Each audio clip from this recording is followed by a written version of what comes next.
Hello. afternoon. Good afternoon. Okay, thank you again for coming to our Indentureship lecture series. We thank you so much for being here again this afternoon. I can tell you that you're in for a wonderful treat again. On Monday, we had the Portuguese women in business in Guyana in the 19th century, presented by Dr. Collins Gonzalez.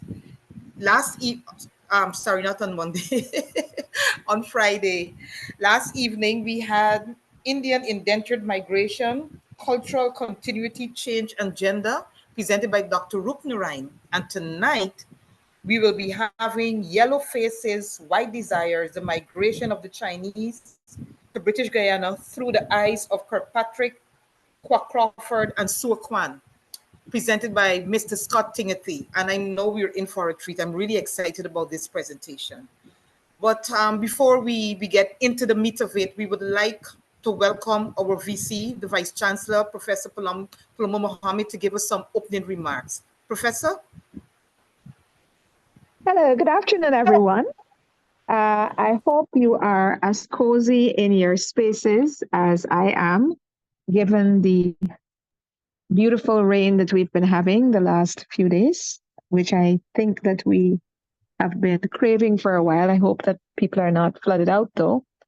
And if you are not in Guyana in a cold place, well, we commiserate with you. But if you are in a hot place, we're also happy to let you know that we're getting some rain. So today is the holiday, the given, for Arrival Day, which was celebrated formally and nationally yesterday. And of course, as we have been indicating in the last few events that we've had, lectures, this year, the newly formed Institute for Migration and Diaspora Studies, fondly known as MIDAS, as well as the Department of History that is in the unit of Language and Cultural Studies in the Faculty of Education and Humanities. The Diaspora Center, of course, headed by Dr. Corinne Jacobs, who is chairing this afternoon, and Dr. Estherine Adams, who heads the History Department, Dr. Carolyn Cummins, who heads the Department of Language and Cultural Studies, and of course, Dean Dr. Rosalind Khan. I believe I've been seeing DVC Melissa Eiffel, herself a noted historian, in these events as well. So I'd like to acknowledge those persons who are here. I believe Dr. David Dean is in the audience, Dr. Sita Roth, as well as, of course, Dr. Mark Tombridge. And, of course, our own dear up-and-coming young scholar, Scott Ting-A-Kee, who is delivering the speaking keynote this afternoon. So a little bit about why this year we would have decided to be a lot more inclusive and to ensure that liminal voices who have been hitherto not really included in the conversation about arrivals have been included this year. This is, of course, not to in any way diminish the tremendous numbers comparatively of people who came from East India, now India, and their struggles, their contributions, and their impact on our country.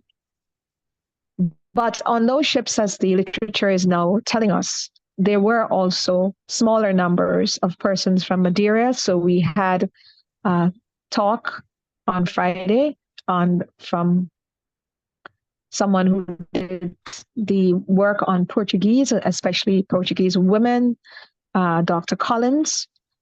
On Sunday, we had someone do the talk on East Indians, Professor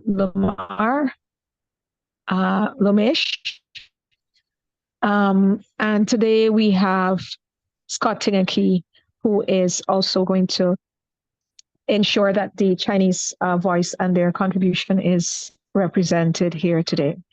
And so, ladies and gentlemen, I wish to thank all of those who worked very hard. So, both of the directors of the departments that I've indicated, the Institute, um, the Department of History, the faculty, those persons who are supporting us technically, those persons who gave intellectual guidance to this series of events, and those who will also help us with some other events that are happening in face-to-face mode over the next few days once the weather holds.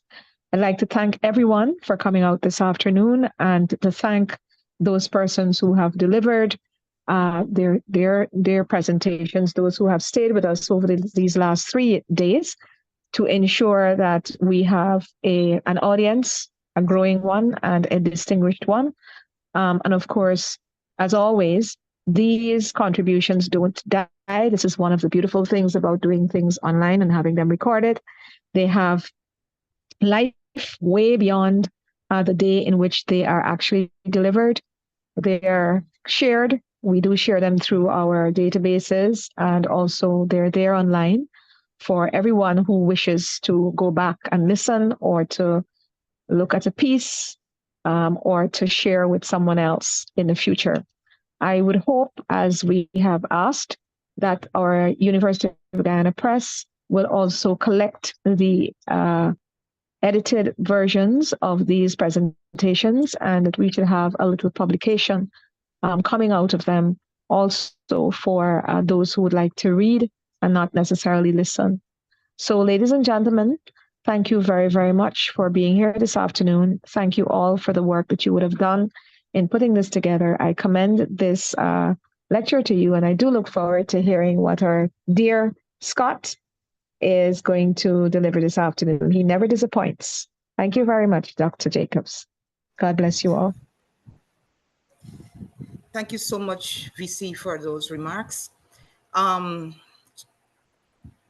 Peter?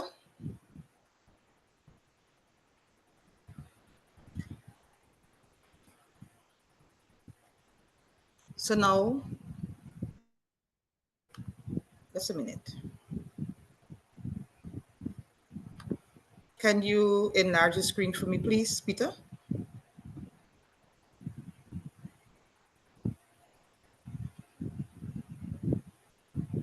Thank you. Let me tell you a little bit about our speaker this afternoon. Scott Ting-A-Kee holds a Bachelor of Arts in English Literature, a postgraduate diploma in secondary education English from the University of Guyana, and a postgraduate diploma. Can we move the, yes, thank you.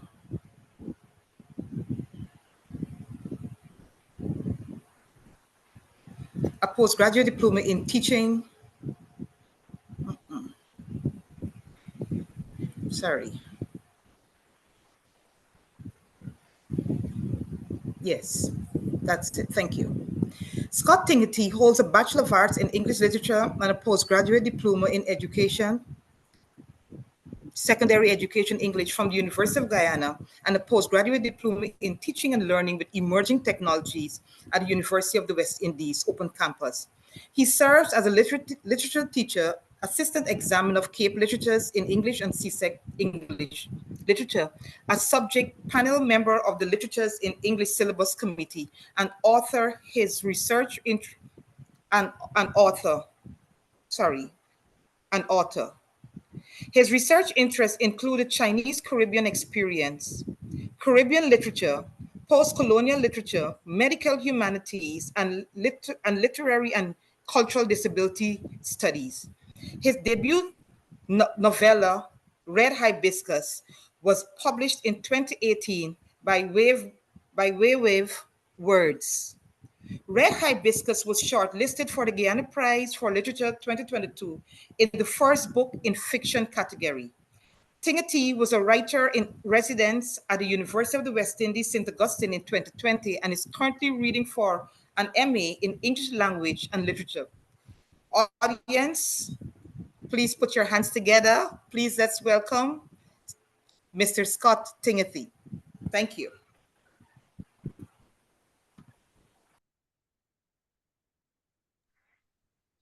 Thank you, Dr.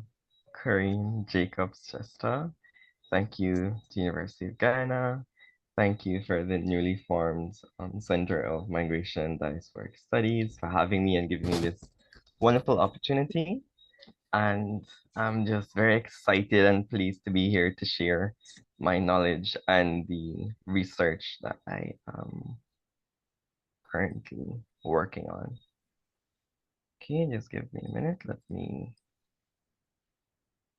get my slides up. Perfect. So I hope everyone enjoys this little presentation I would have put together. In putting the presentation together, I will admit I had challenges because I had to figure out what to keep, what not to keep. And I think I've somewhat satisfied my own criteria in terms of filtering what was needed. Okay, so the presentation is entitled Yellow Faces, White Desires, the Migration of the Chinese in British Guiana through the eyes of Kirkpatrick, Kwok-Crawford, and Sue-A-Quan. So I want to begin by giving you an overview of Marjorie Kirkpatrick, Trev Sue-A-Quan, and Marlene Kwok-Crawford. Now, Marjorie Kirkpatrick, she was one of the local Guyanese historians that specialized in the Chinese experience. However, her research method was a mixture of archival research and family research. So she really spent a lot of time in terms of conducting interviews with persons, older persons in the community, older persons in her family, and compiling those. So she really used a mixture of personal history and also with the grand history, the grandiose history.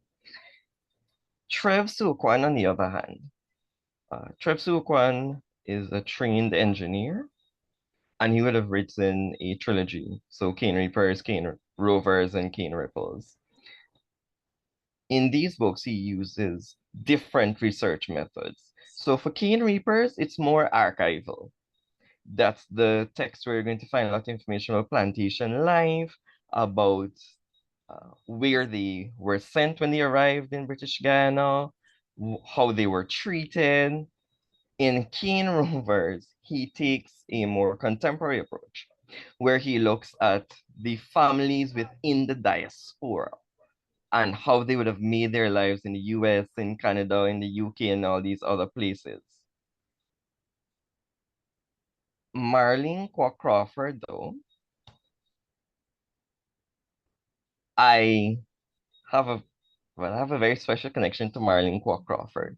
Marlene Kwok-Crawford was a former deputy of the Bishop's High School. High school. Yes, and I'm currently teaching at the Bishop's High School. And Marlene Kwok-Crawford, and I'm saying this because I don't think anybody's ever giving her her flowers. So I want to take this opportunity to publicly do it. Marlene Kwok-Crawford, the text that she would have produced, Scenes from the History of the Chinese in Guyana, I believe it is one of the greatest and one of the best texts produced by a Guyanese that chronicles certain aspects of the Chinese Guyanese experience. In particular, she's the only researcher that I know of that would have done research in terms of the Chinese Masonic Lodge and how the Chinese Masonic Lodge would have contributed to the development of Georgetown and the country on a larger scale. Now, you see, it's not very odd for there to be Chinese Masonic lodges because we had that in Trinidad, we have it in Jamaica. And well, from what I know, the one in Trinidad, I think it's still going a little strong. But the fact is, we had it here once upon a time. And she's the only researcher that I've really come across who would have really done in-depth research on it. And I think it's something that other the researchers can really delve into. So, all right, so I just want to speak a little bit about the title. Yellow Faces, White Desires. Where did that come from? Where did I pull that from? So the title was inspired by another great Professor Walton Luklai. Walton Luklai would have done um oh, wide and vast research in terms of the Trinidadian and the Jamaican Chinese experience. He's Trinidadian, so he focused a lot more on Trinidadian. And he's done a lot of research about the hackers and how the Caribbean experience and indentureship would have really transformed their experience and how they would have impacted development of Caribbean nations as they would have gained independence. So in his book, The Chinese in the West Indies, 1806 to 1995, A Documentary History, he has an extract. Now, what I really love with this book, A Documentary History, is that you are provided with a lot of primary historical sources that you can really delve into. So there is a article that's written by a young journalist, a young Chinese journalist, by the way, called Arthur Young, who would have visited Trinidad during the 1920s. And he was stayed with a Chinese Trinidadian family. And these are two quotes from that source. It says, the family was British in every aspect but its skin. All were born on British soil. All spoke English. All dressed in English clothes. Their friends were all born as British subjects and had never visited nor set foot in China. And then this is the line that really did it for me. They were Britishers under yellow skins. And I've taught Franz Fanon's Black Skin, White Mask. I teach it to my sixth formers every year. So from taking that title and taking this idea, that's how I came up with the title, Yellow Faces, White Desires. Because what you find happening throughout the history with the Chinese when they came to Guyana is that they desperately wanted to rise in ranks in terms of social prestige. And what that meant is that they had to shed their Chineseness to embrace Britishness to allow for this upward social mobility. So now at this point, I just want to give you a bit of an overview in terms of indentureship as a whole within the West Indies. So first we have 1838. So in 1838, we have the end of British Caribbean slavery. And then in 1844, you had Ordinance Number 2, which was passed on the 31st of January. Now, this ordinance was the first ordinance that would have peddled this idea of having Chinese migrants coming in for British labor. And then in 1846, you had the 1846 Sugar Duties Act. This is significant. It may appear to be a little bit trivial, but it is significant. Now, what the Sugar Duties Act really did is that it opened up the sugar industry to more competition. So what that meant was, in order for the British to maintain their hold on that particular market, they needed replacements immediately. So as a result of that mounting pressure of the additional competition coming into the sugar industry, it led now in 1850 with the passing of Ordinance Number 23. After the passing of it in 1850, you have your first wave of Chinese immigrants coming in during 1852 to 1854. And then you have a little disruption there. And then the second wave starts in 1858-59 to 1866. And with the second wave, it was a bit more consistent, where annually you had a certain amount of laborers coming in every year. And then, so it means that from 1838 to 1918, you have approximately over 500,000 new immigrant laborers. And this would have included the Indians and the Chinese all together.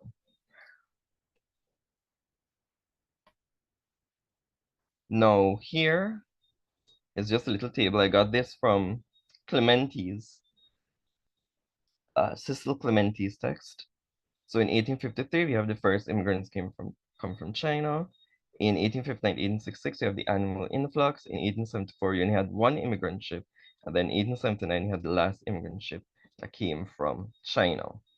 The interesting thing here with the last immigrant ship that came from China is the Chinese Guyanese author, Jan Lo Scheinborn. She has actually written a novel called The Last Ship that is based on the last ship, the Admiral, that would have brought the Chinese here to British Guiana.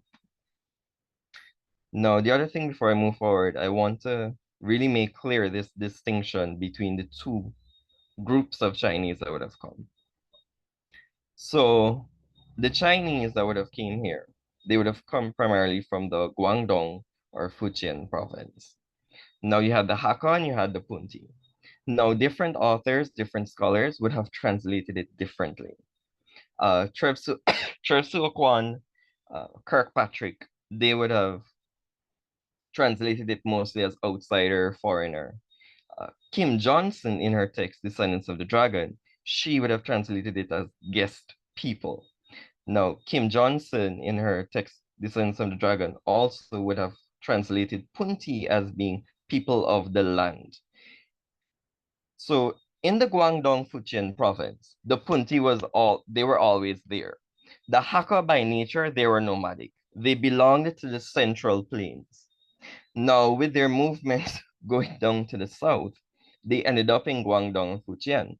Now, because the Punti were already there, they took claim of all of the arable land. They were farmers.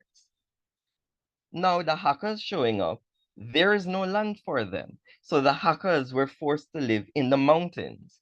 As a result, the Hakkas were primarily hunters and fishermen. The Puntis were farmers.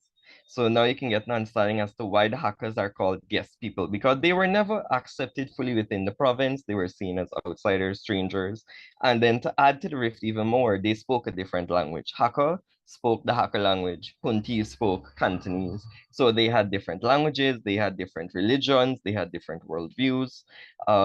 Kim Johnson, in her text, she even talks about the differences between the women, where she would say that the Punti women were more gentle and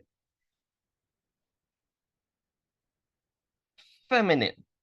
Let me put it that way. The Hakka women, on the other hand, though, they were described as being more aggressive and masculine.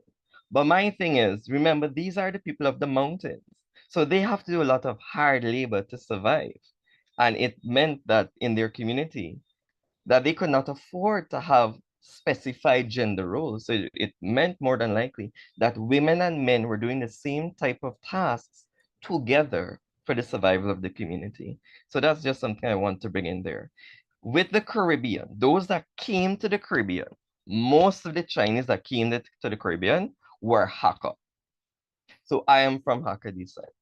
And my name, Ting-A-Kee, is one of the more obvious names. So any name that has that A in the middle of it, Ting-A-Kee, Sue-A-Quan, Chia-Tao, it means more than likely you are of Hakka descent, because that A is a remnant, a linguistic remnant of the naming. There's a particular syllable used to use often in terms of names. So once that is there, more than likely you're of Hakka descent. We did have some Puntis, but not a lot. They're of a small amount.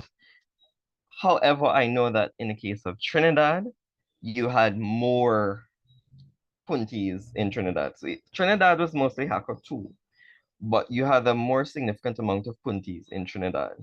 So in Kim Johnson's work, she talks about how you had these, even after they settled in Trinidad, you had this constant conflict between the Punti and Hakkas. In British Guiana, we didn't really have that, because even if you were Punti, the best thing to do was to pretend that you were Hakka and, just let it pass that way. All right. Oop, Right. So now I just want to talk about some of the push factors that would have really contributed to the migration of the Chinese and why they would even consider boarding a ship to come here to the Caribbean. So the first thing I want to bring up would be religion, particularly Christianity, and this is going to be Sue-A-Quan, Kirkpatrick, Sue-A-Quan, and Kwok-Crawford.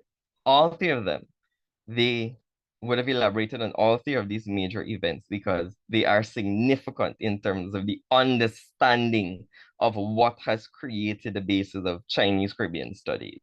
Now, Sue-A-Quan was an interesting character.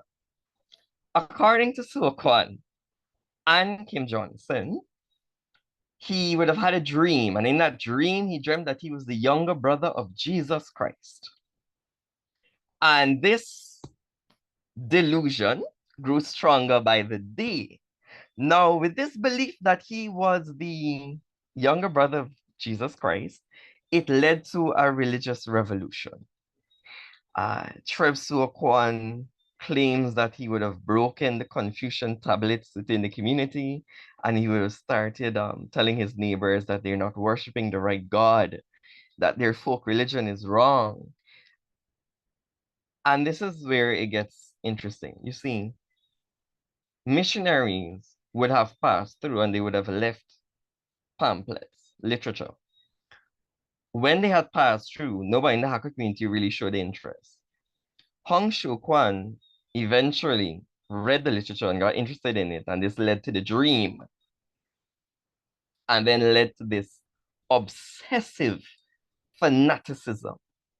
As a result of this obsessive fanaticism, a lot of the members of his community would have converted to Christianity. And this is significant because you need to remember the Hakkas were always treated as aliens, as outsiders, as outcasts. So why is it such a big deal for us to adopt this other thing that's different, that can help make us unique? So they were already a people that were othered and marginalized. So it doesn't seem quite odd that they would gravitate to such a strange religion, because you get a sense that they didn't really have any sort of strong roots, unlike the Puntis. Now, as a result of this religious fanaticism, we have the Taiping Rebellion that happened as a result, and it was led by Sue-A-Quan. The Taiping Rebellion has the privilege of being one of the bloodiest rebellions and revolts in history, with over 20 million people being killed and 600 cities being ravished. Now, this is significant because remember, it was not a war. It never escalated to a war. It remained as a peasant rebellion, but a peasant rebellion that cost 20 million people their lives.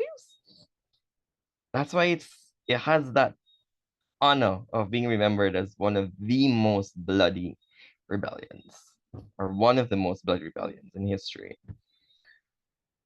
Now, with the Taiping Rebellion being this whole religious thing, it really ended up with Hakka versus Punti. That was the major thing.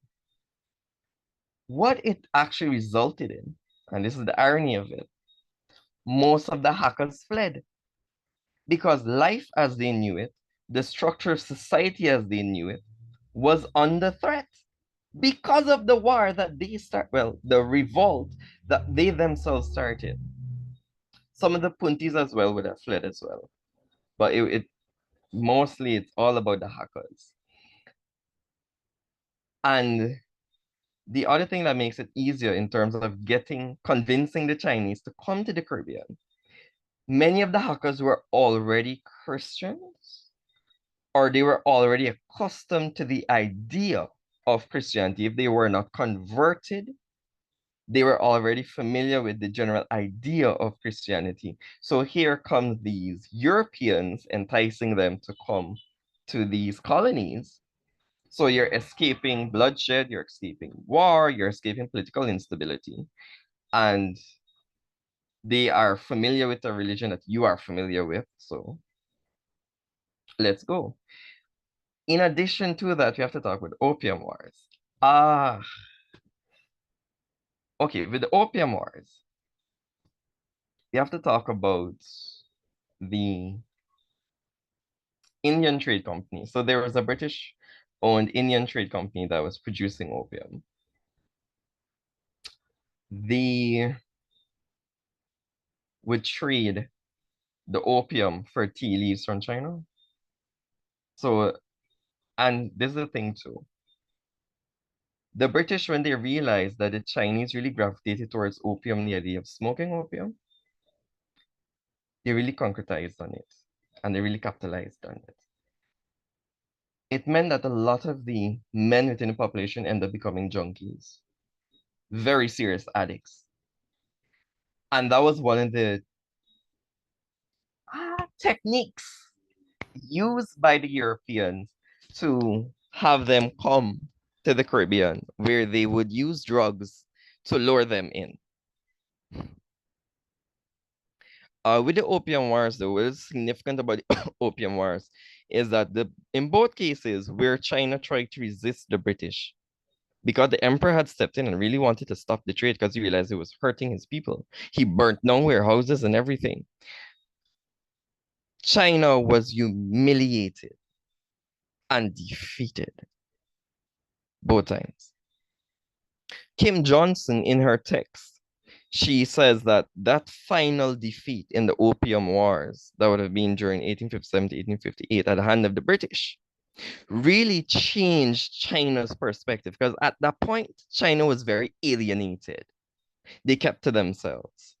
After that final humiliating defeat in the Opium War, they realized that they need to change their strategy. And that's when China started to be more open to the Western world. And that's why China started to make it a priority to send their young people, their young scholars, to the Western world to learn what they know, to learn their techniques, to learn their machinery, to learn their science, and then come back to China so that they can now be on equal terms, on fighting terms with the Western world, because they really realize that isolating themselves and resisting this sort of pull of globalization, a pre-globalization sort of movement, was not going to be beneficial for them in the long run.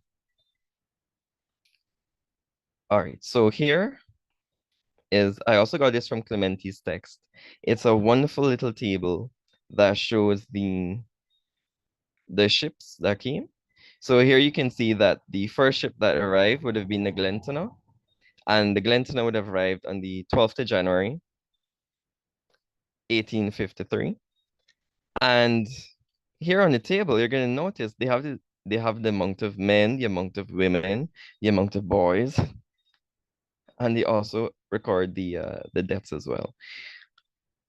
Now, Glentana, no women.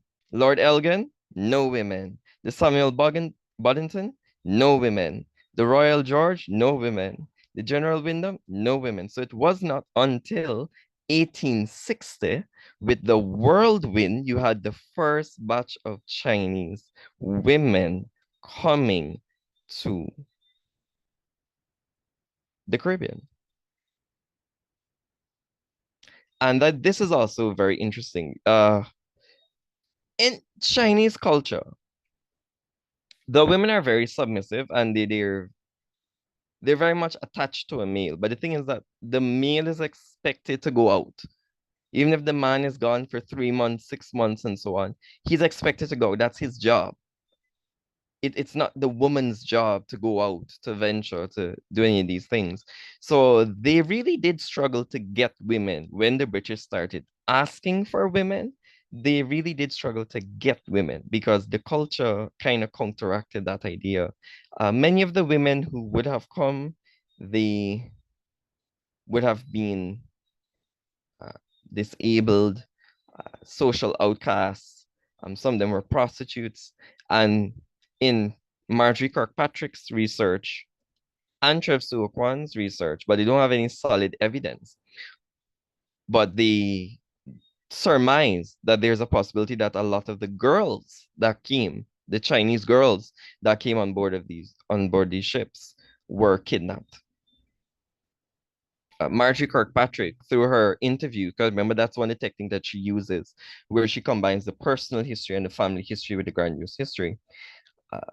One of the persons she would have interviewed, their grandmother would have told them that her mother, which is the one who came on the ship, was kidnapped to make up the quota.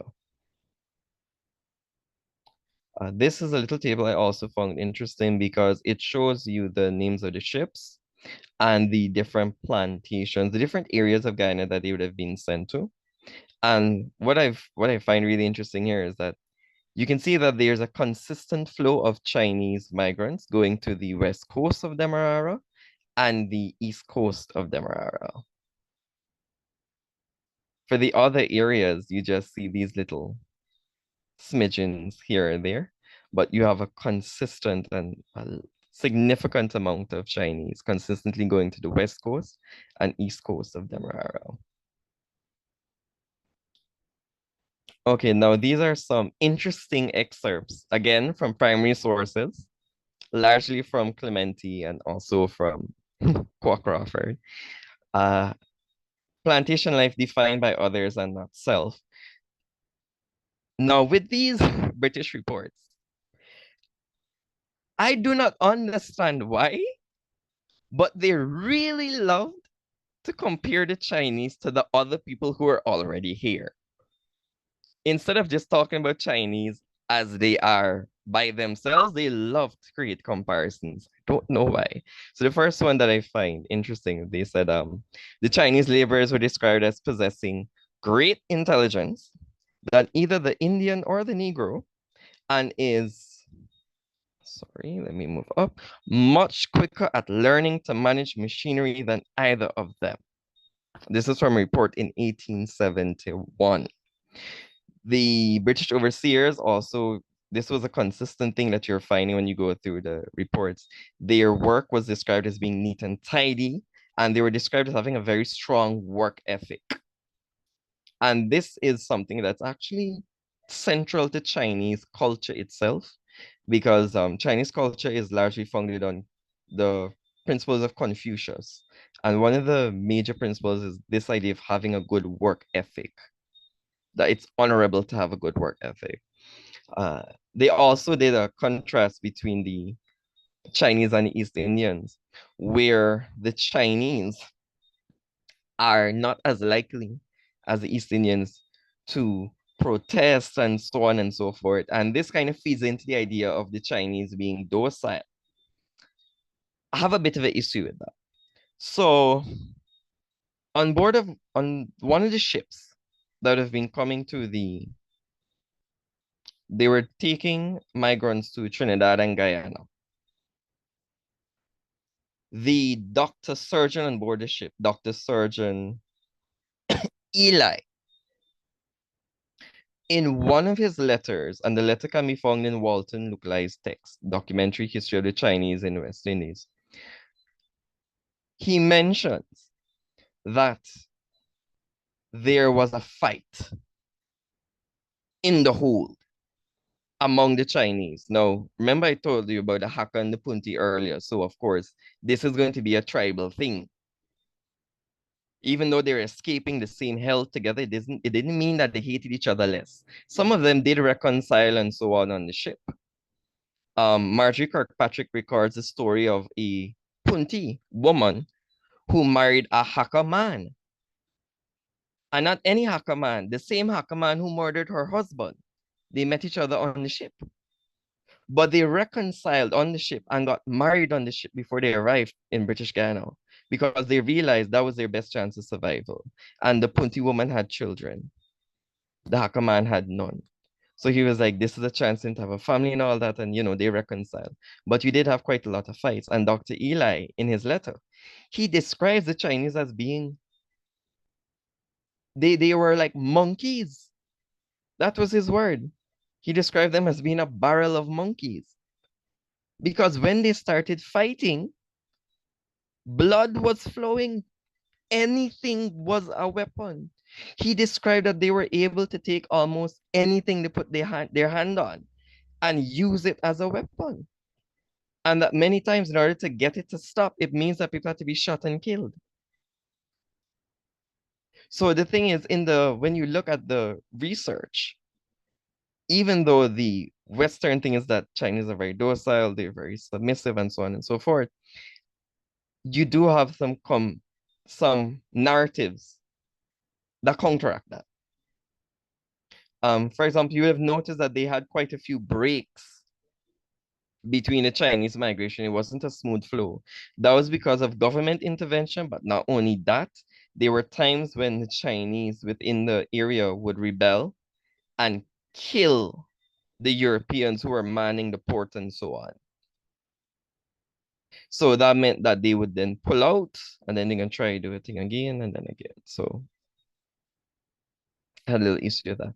And the final thing, the next point, and I found this very interesting. It just shows that how the British really just saw the Chinese as an interesting specimen and just wanted to look at every aspect of their lives.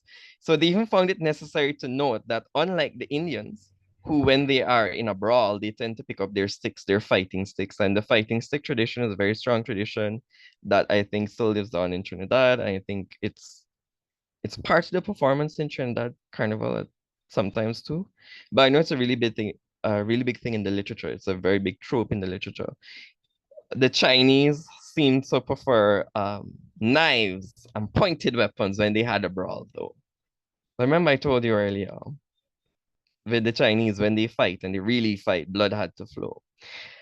The next point is the vices or the sins that the Chinese community were noted for having while they were on the plantations.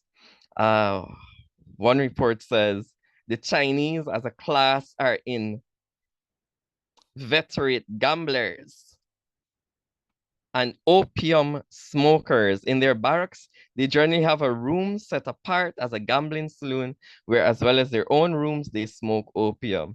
I wonder whose fault that was. Okay. Some of the workers lose most of their wages and some lost their lives due to excessive drug use, right? In some reports, they talk about how some of them were so emaciated because of the excessive drug use.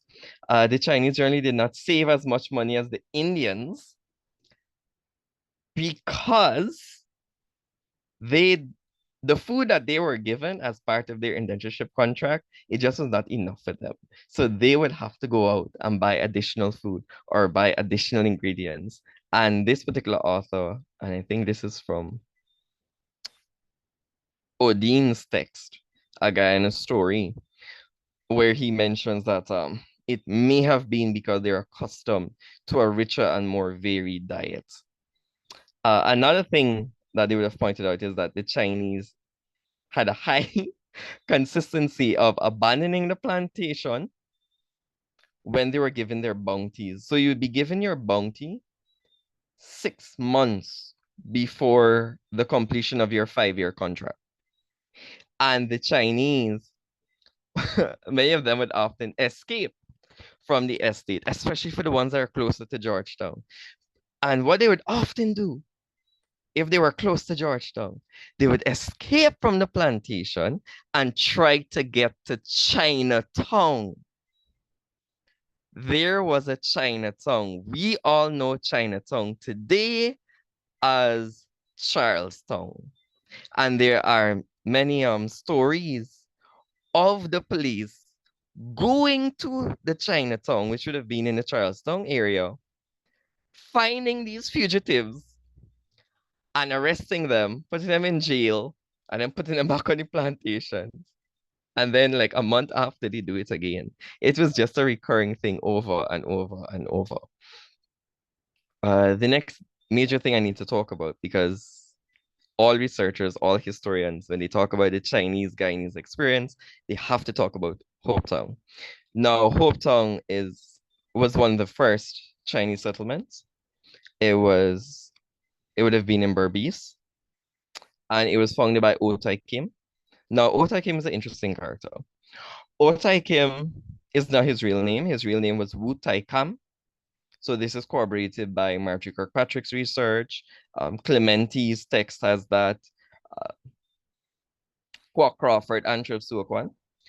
Now, Wu Tai Kam had a wife and children and all of that. Then decided, let me make a new life for myself. He got a hold of this letter, Lord knows how. Then came here to British Guyana, made a name for himself as a walking preacher, just going round and round to different plantations and different homes and preaching the word of God to them. And that was a really big pull for the Chinese community because remember, most of the hackers who came were already Christian or already accustomed to the idea of Christianity.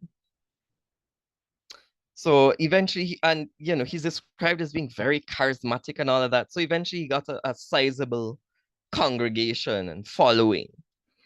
And he even got certain connections within the government to the point where he was able to convince them to give him a chance to make the first Chinese settlement, and they would call it Hope Town. And he was the one who actually found the land for it and everything. So it was a tract near the Kumuni Creek, some 25 miles of the Demerara River. On the 18th February, Admiral Sir James Hope was invited to pay a visit to the proposed site, in company of Governor Hinks and other dignitaries. So that's how I got the name Hope Town. But not only that, Otai Kim really sold the idea of this settlement because he was saying that it's going to be religious, it's going to be Christian centered. And the Europeans love that. Because even though these people have yellow skin, even though they have yellow faces, it was clear to them that they had white desires. So they're like, oh yes, let's do that.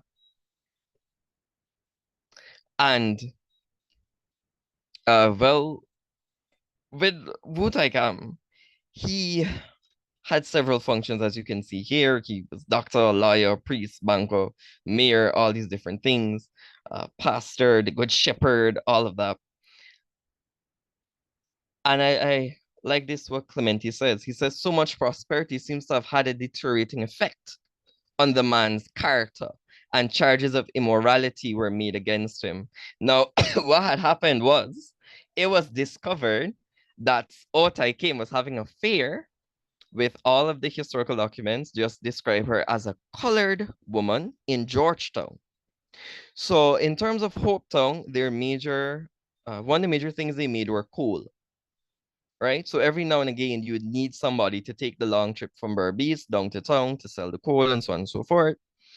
And well, apparently he got a side piece, and when it was found out that his colored mistress was pregnant and that whole fiasco happened, he escaped in the middle of the night with all of the community's money. After then, there's no trail. Some researchers say he may have escaped to Trinidad. We don't know for sure. But we do know his MO is every time he goes to a new country, he changes his name, takes on a new identity, and goes from there. Now, after the fall of Hope Town, a lot of the Chinese community would have migrated to Georgetown. And as I mentioned before, the Charlestown area was a Chinatown. And the reason why it's not a Chinatown today, because even the Charlestown in Trinidad, it still has some of the remnants of being a Chinatown, and the buildings and certain businesses are still there. And I think a gambling house is still there too. But what had happened in Guyana, there was the Great Fire that happened on December 22nd, 1913. And it's alleged, this is largely from Kirkpatrick with the interview with her father-in-law, that it would have started in a particular grocery store where a cigarette or something of that sort would have gone into a barrel of firecrackers and dynamite and gunpowder. No one from the shop survived. And all of the homes were very close to each other. Remember, they're all wooden homes, so the fire spread very quickly. It's also believed that a lot of persons would have died because it was very common within that community that many of the shops had an underground gambling room where you'd be smoking opium and gambling. And with the fire, it's impossible that any of them would have been able to escape. Of course, the Chinese community did not tell the police that. So more than likely, a lot more people were killed in the fire as what we're told to the authorities. But yeah, so now after this burning down of Chinatown, the community had the opportunity to rebuild, but they had no interest in rebuilding Chinatown. A lot of the Chinese families saw it as an opportunity to explore other parts of the country and not be tied to this community, to just spread their wings. And this brings me to the final segment of my presentation, where I really want to talk about how the Chinese were able to build a community in British Guyana through social institutions. So the first social institution I'm going to be talking about is, of course, St. Saviour's Anglican Church. Now, as I mentioned before, many of the Hakka that came, they were already Christians. Now, what I really like about the Anglican Church, after they realized that, especially with St. Saviour's Anglican Church, the congregation was mostly Chinese. The diocese went so far for the sake of the Chinese Guyanese community that they would bring special priests into British Guyana to deliver sermons in Mandarin for the congregation every now and again. That's how much the diocese valued the Chinese Guyanese community. In addition to that, you need to understand that St. Saviour's Anglican Church, it didn't just fulfill a spiritual purpose. What really happened with St. Saviour's Anglican Church? It became a place of community. You came fresh off the boat. You don't know English that well. You don't know the ins and outs. But here is this place. Here is this church where you know you can go to at least once a week. See people who look like you, see people who know your language, and you're able to talk with them in your language. You're able to find a sense of home in a place that you would have left. Because you left home way back in China. But here you have in this building, in this church, you have this small little Chinese community. And this is really where St. Saviour's Anglican Church started to bloom, because it was serving more of a social and communal purpose rather than a spiritual purpose. Now, as a result, a lot of the Chinese, even if they were not very convicted, they became Anglican because the community was there and the support that they got from the community was there. The Silent Temple Lodge was the name of the Chinese Masonic Lodge, and it was founded by John Chung, J.A. Tu Chung, M.U. Hing, and four businessmen, B.H. Hua Hing, Evan Wong, Joe Bong, and J.M. Hunter. So with this Silent Temple Lodge, the Chinese were not allowed to join the British Lodge.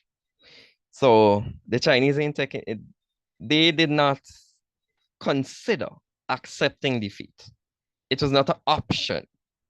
So remember, at this point, the Chinese were already able to establish themselves a church of their own, a church that they claimed for their own. So now, as many of them became prosperous businessmen and professionals, they wanted to concretize the fact that they were on par with these British.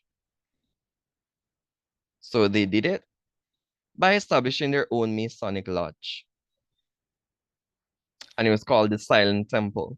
Kwok-Crawford, in her marvelous research, she alleges that the lodge got its name based on the stereotype of the Chinese, the idea that Chinese are very silent, they don't talk a lot, they're not very chatty, but what they do is that they remain silent and they observe.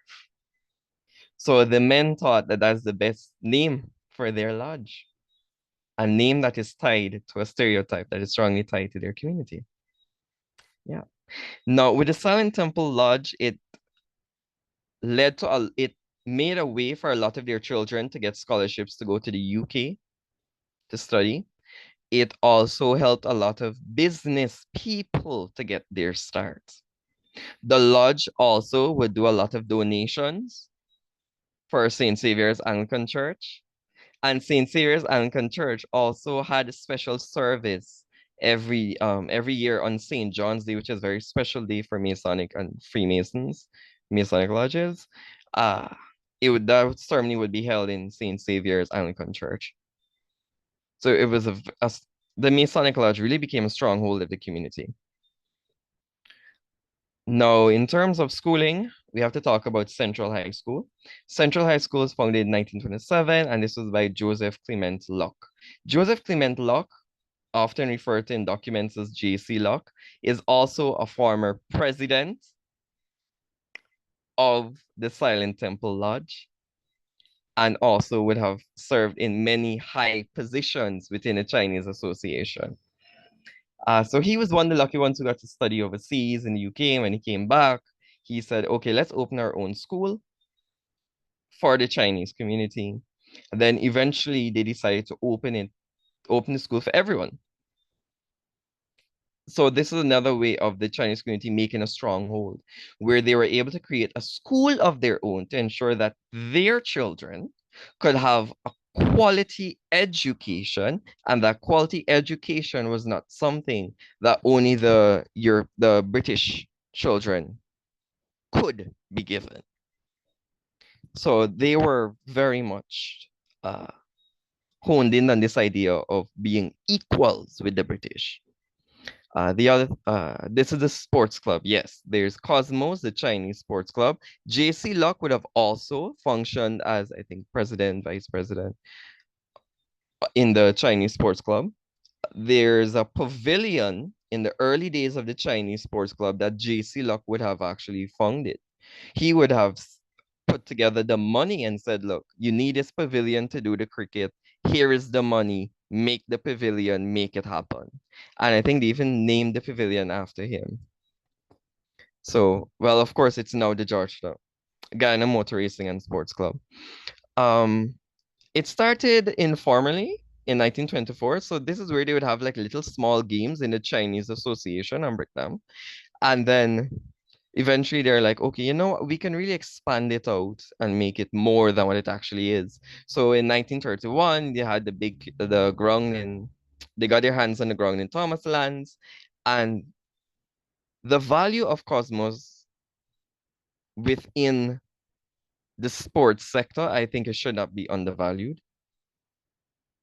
Cosmos organized more than one international tennis tournaments where the Chinese Sports Club of Guyana would go against the Chinese Sports Club of Trinidad. So there was one competition where the Guyanese team went over to Trinidad, and then there was another instance where they were like, okay, it's our turn to kind of return the favor, and the Chinese Trinidadian team came over. The club also put a lot of sports on the map in terms of tennis, hockey, table tennis, and they also did a lot in terms of cricket as well.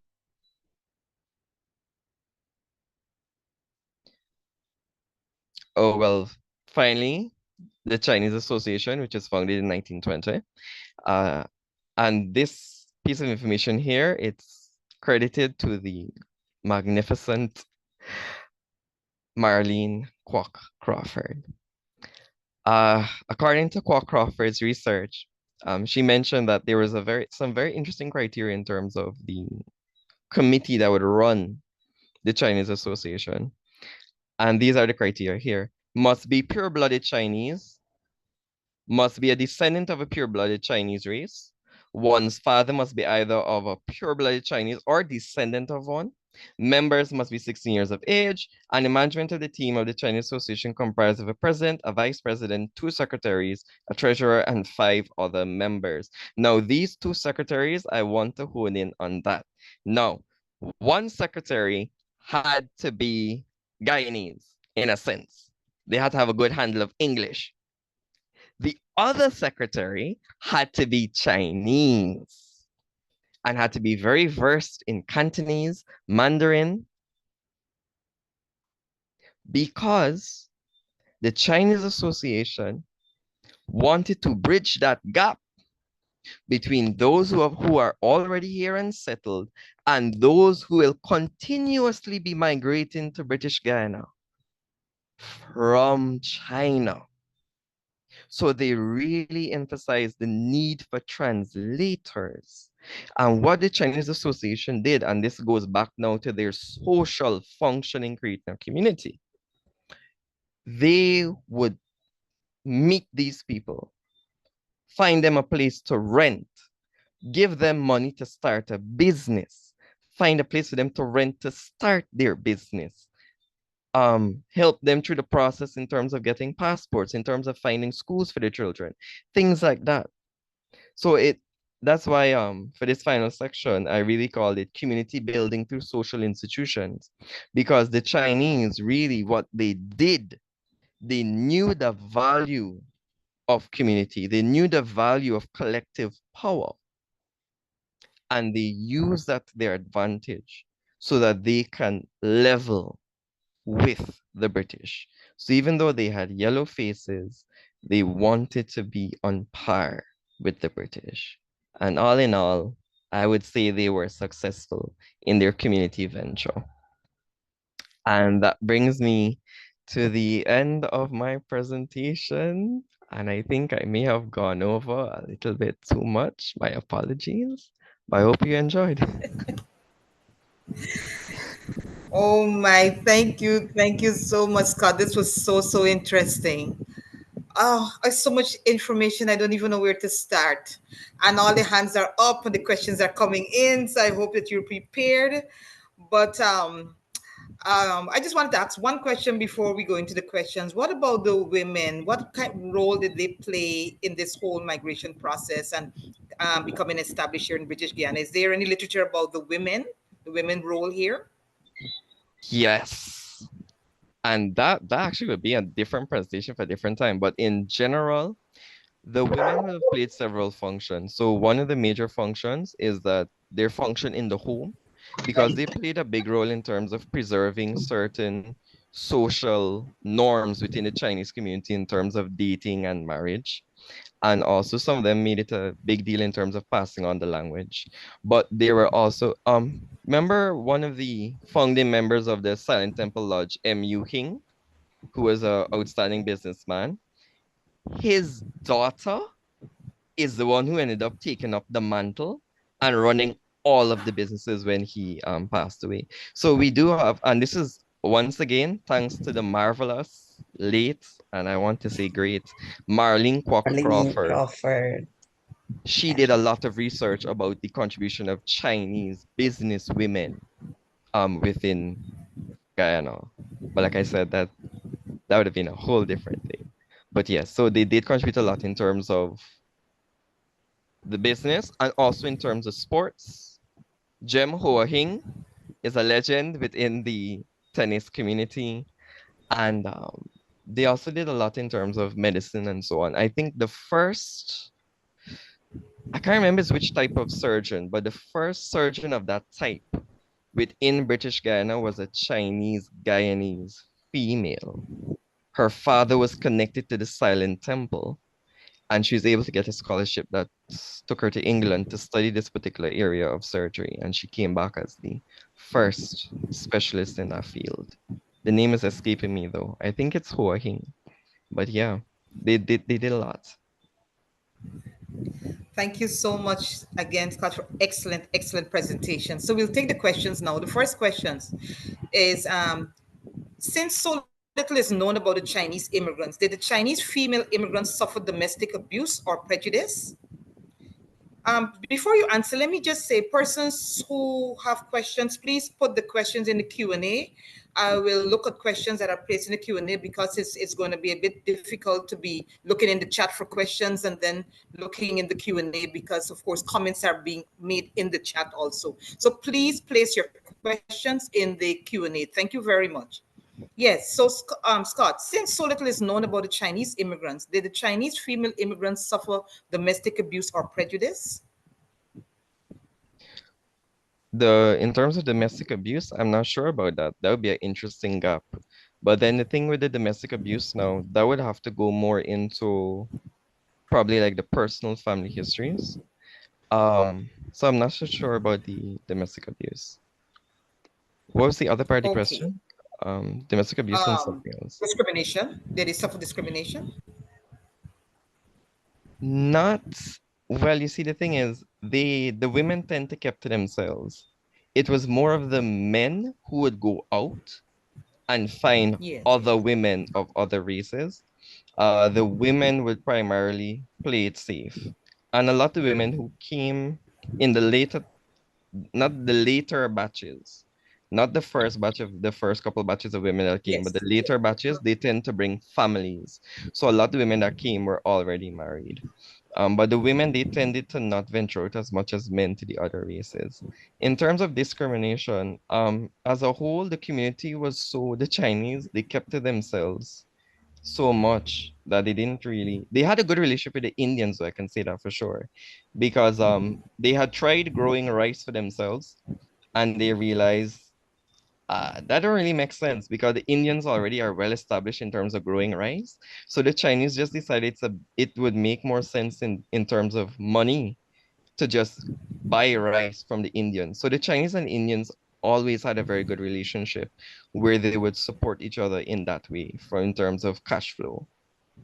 So yeah. Thank you, Scott. The next question is Ramona Bennett. You remember Miss Bennett? She's asking, or should I say Dr. Bennett?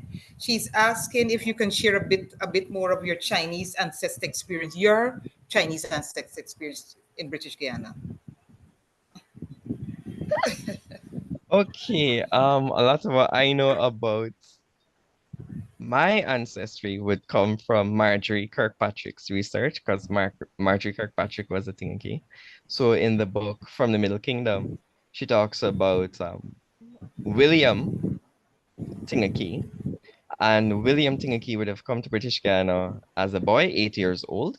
He snuck on board of the ship thinking that he was on the same ship with his uncle because he wanted to go with his uncle because he liked his uncle so much. His uncle was actually on a different ship that was heading to San Francisco, and he ended up coming to British Guiana alone. There was a Scottish couple that saw him and they felt pity on him and they took him in. Now, the interesting with William Ting-A-Kee is that William Ting-A-Kee was not brought in as a servant or as a houseboy. They literally adopted him and treated him like a son. He was given an education, he was given schooling and all of that. And when the so that's how so when they were going back to Scotland, they wanted to take him with them.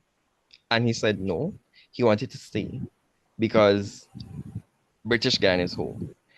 And he changed that's when they got the name Alexander. So William's name was actually Alexander. But he remembered that his actual name was from where he came on was Ting-A-Kee.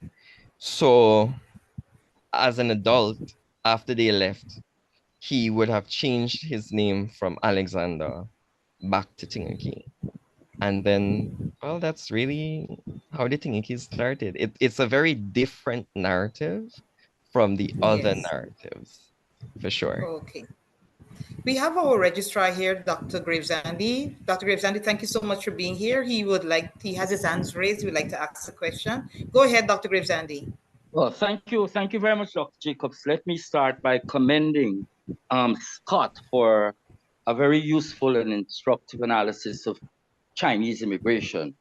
And I just wanted to focus on the role of the Catholic Church and that immigration and some of the dispatches from some of the notable Catholics, Father Harold Wong, who actually became editor of the Catholic Standard, and Father Mary Peter Nigg, who became a specialist in mathematics. And in their dispatches to their bishop and their orders, they reflected that some of the immigrants wanted to be like the British and gravitated to the schools that taught Latin. And at that time, the Catholic Church presented an opportunity through St. Stanislaus College, through St. Joseph's High, and through St. Rose's. In fact, Sister Mary Peters and Ursuline Nun. But I wanted to make the point that the Catholic Church's impact was so instructive in places like Plaisance, where the Mendonzas were there and the Longelos, that it brought the first Guyanese immigrant vocations to both the religious life and to the priesthood and the sisters, the Ursuline sisters. And that's an instructive area of scholarship that I would urge. It's an area that has not been written extensively, but I just wanted to comment the competition between the Church of England, which was the Anglican Church, St. Sidwell's in particular, and the impact the Catholic Church had in Portuguese immigration. Sacred Heart being established as a Portuguese church, and attempts by the Catholic Church to have a similar impact on Chinese immigration and their policies later on. So I just wanted to make that comment. And thank you very much for a very, very useful and important part of our historiography, and to encourage you to continue this very scholarly work anchored in primary source materials. Thank you, Dr. Jacob. Thank you so much for mentioning that gap within the research that exists. So I know that there's another avenue I can go into. I'm very excited about that. Thank you so much. And while I was listening to you, I was looking at a documentary recently talking about Singapore, the history of Singapore, and how the Catholic Church and the Anglican Church, it was kind of like comparing and contrasting the two, how they both would have influenced the Chinese community within Singapore. And hearing what you're saying, like I'm seeing certain parallels based on what they were saying about what was happening in Singapore and what you're seeing here now. So thank you so much for bringing that up. I appreciate it so very much. I know I have something new I can go into. Thank you so much. Well, I see someone just put in the chat, Basmati just put in the chat, we need to have a part 2 of your presentation. Okay, so we have Kamla, whose hand has been up since we started. Kamla, would you like to say something, ask a question? Hello? Okay, so the next question is, how did the Europeans respond to the emergent competition for equality by Chinese in relation to social, educational, and cultural exchange? How did the Europeans respond to the emerging competition for equality by Chinese? Okay, so to respond to that,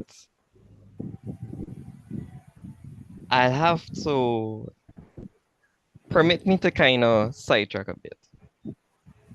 So there's a text that would have recently been published this year about the Chinese diaspora by Elena Igarbutu Garcia. And it's in the field of Chinese Caribbean studies. And what Garcia claims is that all of the archives that we have in the Caribbean are incomplete and ineffective, because to get a true idea of Chinese indentureship, we need to look at not only traditional archives, but understand that cultural memory is also an archive of itself. And thus, literature, visual arts, photography, and other art forms should be seen as part of this archive within the study of Chinese indentureship. So in terms of the actual authors and primary sources and so on, because remember my presentation is steeped primarily on the works of Kirkpatrick, Sue-A-Quan, and Marlene Kwok-Crawford. And they did not really say anything much about how the Europeans reacted. However, I can speak about the Chinese Guyanese novel, Song, by Michelle Jana Chan.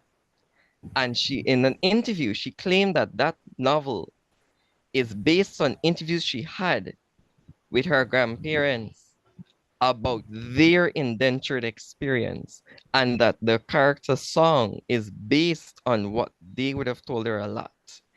And in terms of song and the experiences that he went through in that novel, when he had started his first business, the governor was so annoyed by the amount of profits he was making that the governor gave his business a different tax bracket compared to the competing British businesses. Now, do I have any evidence of that in actual historical primary sources? No. But could that have been a possibility? Definitely. Yeah. So within the literature, you do have some of these gaps that are being filled in. So another thing that would have happened, Song would have been attacked and robbed several times. Um, Song also would have been in terms of his children, they would give his children a hard time in terms of getting entry into certain schools. Song was also told he could not enter certain churches. Song in the novel Song, the character Song was told he could not join the British Masonic Lodge because even though he had all the requirements, and they said because there's nothing he can do to clean his skin. That's what one of the British men told him. And then he's like, okay, sure. So then he came together with other businessmen and created the Silent Temple Lodge. So actually, I knew about the Silent Temple Lodge in that novel first. And then I discovered Marlene Kwok-Crawford within the primary source talking about it. So have I found anything about that in terms of their research? No. Have I had like certain aphorisms about that experience based on the Chinese Guyanese literature? Yes. So yeah. Okay, thank you. Thank you so much. The question Amrita is asking, you answered it part of it already when you talk about athletes or sports figure and so on. You spoke a little bit about that. But she wants to know also what opportunities are available in contemporary Guyana for Chinese children to learn about their roots and culture. Is there anything in place for the Chinese children to learn about their roots and culture?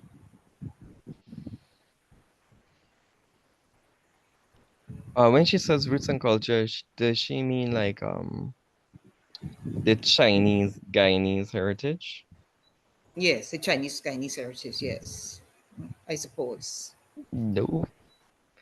No, because all of this is really a journey that I started on my own in my third Yes. year while I was reading for my bachelor's. And I had discovered Dr. Luke Lai's text. And I was so intrigued in it. And I was like, what? And then I started looking for other texts, similar researchers and so on. And so in terms of history, even in the teaching of history, let's say the CSEC syllabus and so on, it's not really something that's really done. But as I told you before, I'm a teacher currently attached to the Bishop's High School. So what we do, myself and the history teacher, she would try to get at least one of her groups every year to do some research on the Chinese for the history SBA. And then she would pull me in to work together with her and the students as a resource person to do that. So I think that's something that we're trying within our own little hub at Yeah. Bishop's to make this exposure. Yeah. Yeah, but generally, Well, as you I notice don't from think the, it's a yeah, lot. I know. Well, as you notice from the response you got, that everybody here we've said it's very informative because all these years we know that the Chinese are part of the six races, but all these years this kind of information we never had. We were never exposed to. So thank you so much. So okay, so this question about Chinese women and business, you said that that this person is asking Binawati. This is you spoke about them being kept to themselves and so on, and then you gave us you gave a little bit of information about Chinese women in business. So we'll move on to so somebody's asking about the Chinese businesses that we have now, the our restaurants and supermarkets. If if the Chinese are currently continuing the exercise of integration and so on through all these Chinese restaurants and supermarkets that we're seeing. I I love that question because that's another area, that's another gap within research. that we could really examine. Because I'm pretty sure this constant migration of the Chinese, it has created some sort of sociological ramifications within our culture. I mean, even in terms of our spending culture and how we look at shopping.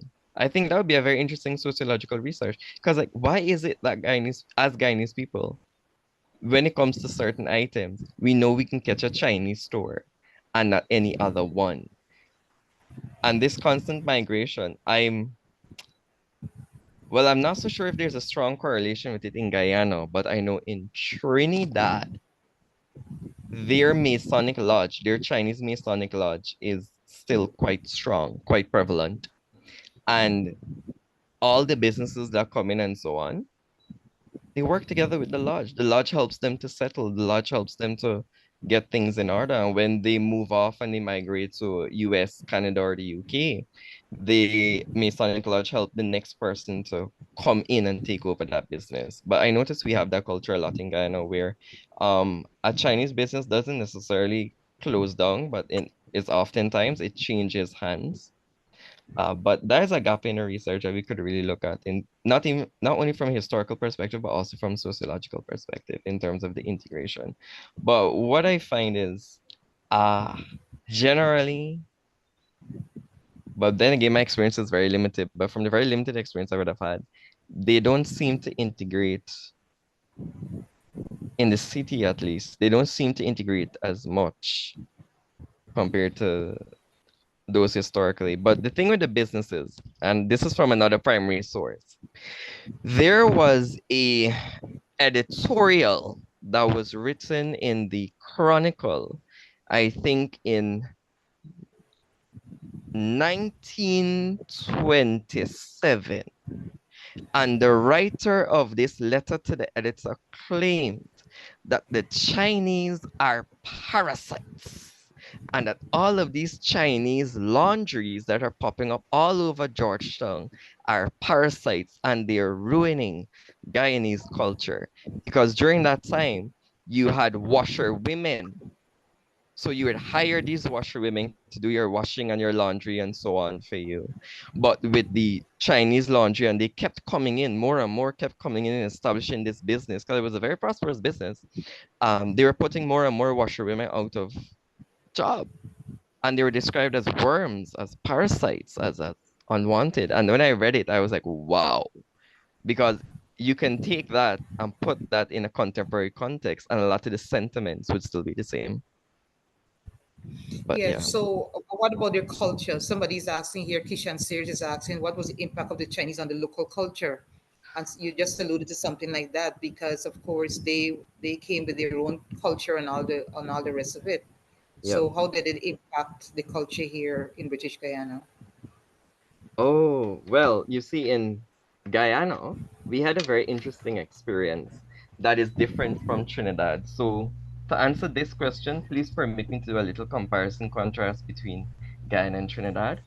Um, so in Trinidad, there was a Mandarin newspaper that was published, I think, twice a week. So there would be a Mandarin newspaper. This newspaper would be written entirely in Mandarin, and this newspaper would contain articles about local events in Trinidad, but also events from China. And this Mandarin newspaper it had a very long life. But of course, it's no longer there. But if you go to National Archives Trinidad and Tobago, ooh, it's wonderful if you see the wonderful collections that they have. It's just a pity I don't know enough. I don't know Mandarin, or I can't. So the thing is, in Guyana, it was different. You see, the Chinese that came to Guyana, they had one thing in mind: survival. And how do we survive? Because the thing is now in Chinese culture, they obsess a lot in terms of rank and prestige. You cannot leave the world the same way you came into the world. It's just not honorable. You need to do something during your life to upgrade yourself somehow. So what the Chinese community realized is that holding on to their Chinese roots didn't really benefit them in this context. So what they would have done is that they assimilated into the culture. And they didn't really care about retaining anything much. The strongest part of their culture that they would have retained would probably be food, because they didn't hold on to any traditional songs. They didn't hold on to, well, I'm probably their names to an extent, but they didn't hold on to traditional songs. They didn't hold on to any sort of Confucian principles. They didn't hold on to feng shui, which is very central in Chinese culture. They None of the folk gods, none of the folk religions. So really what the Chinese did is that they, in their process of assimilating to become like the British, they became quintessentially Guyanese. But you see the differences with the difference with the current influx of Chinese nationals now is that they come with stronger roots. They come with a stronger sense of pride in terms of their heritage. And yeah, to think about it as well from a historical perspective, remember the Hakka were already naturally nomadic and they didn't have very strong roots, and they were already very easy to just jump on Christianity, and they clung to it very obsessively. So they had this idea that, okay, sometimes in order to get to move on to better things, you need to just assimilate and make certain sacrifices. So they really didn't hold on a lot compared to Trinidadian and Jamaican communities. Yeah, that's interesting because I was wondering how, so now that we have these Chinese coming in and we have the Chinese Guyanese, how the two are connecting now. That was interesting what you just said, because they're coming with their heritage, and the ones here seem to have already integrated into the whole Guyana, the Guyana way of life. So I was just wondering how what connection there would be with the between the two groups now. Not much. They didn't, because those who came here, their main thing was survival and to really live the best possible life. So they didn't really care about cultural retention or anything of that sort. English is the thing So you need to learn. You do it that. So they're kind of mixed. Richard Fong is asking the question if the early Chinese are raised Chinese Guyanese. Um, the Chinese Guyanese that we have here, are they pure Chinese, or some of them are mixed or something like that? Right? A lot of them are mixed. Most of them would be mixed. Because Most of remember them the would. first batch of Chinese, the first five There were batches no of Chinese women, migrants, there were no women. So There right? were no women. Yes. yeah, so they Yes. mostly took African Yes. women. Okay. They mostly took Yes. African women because the thing is, the Indian women were already, in a sense, hitched off. So you had, because remember, you had a greater ratio of Indian men compared to Indian women. So you already had a small amount of Indian women. So they Same. tended to be more within Yeah. the community. So the early Chinese men, they tend to take African wives, or mixed in some cases. But yeah. So that's why you have some mixtures very early on. Thank you so much, Scott. Some of the questions I've looked at, you answered them in Yeah. one form or the other, so I would not repeat them. But I just want to say thank you so much for this excellent presentation. At some point, we'll see how we can do a part two. Um, so I'll just hand over the program now to Dr. Rosalind Kant for her closing remarks. Thank you very much, Dr. Jacobs.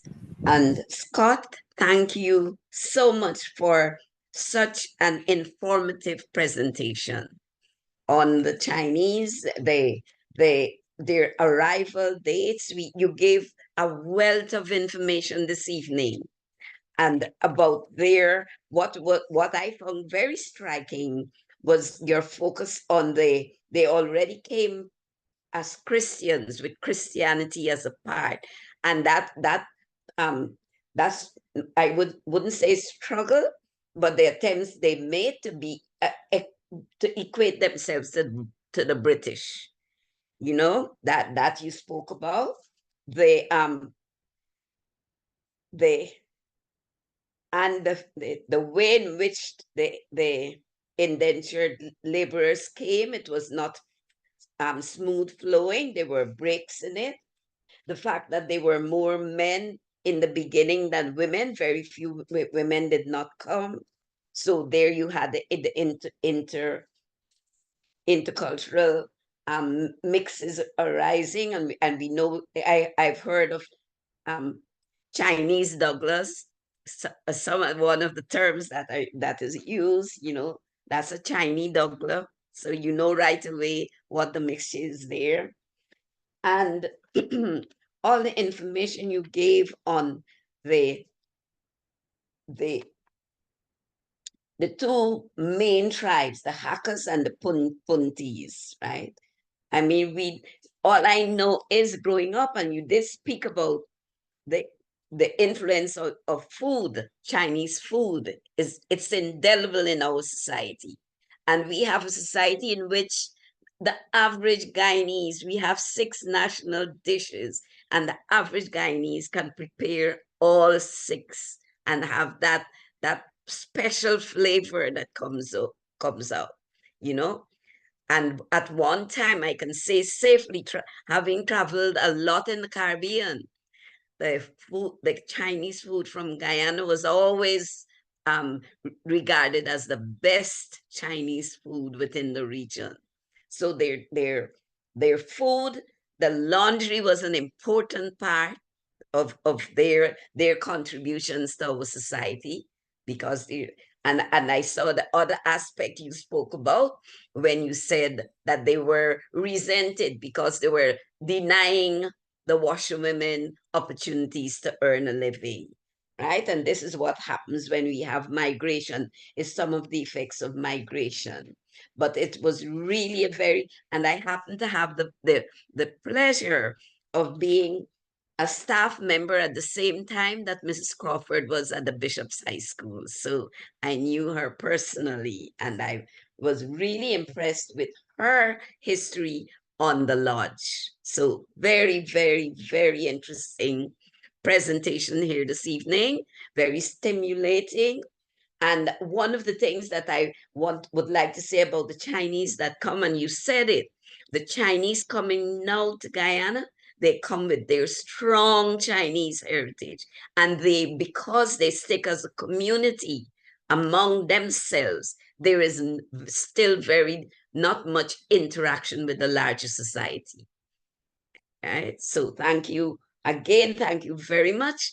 This was really a great presentation, and I look forward to the part 2 sometime. Thank you, Dr. Jacobs. Thank you, Scott. Thank you, everyone. Have a good night. Please remember, tomorrow is our last lecture series, and we will be looking at the Africans who came as indentured laborers.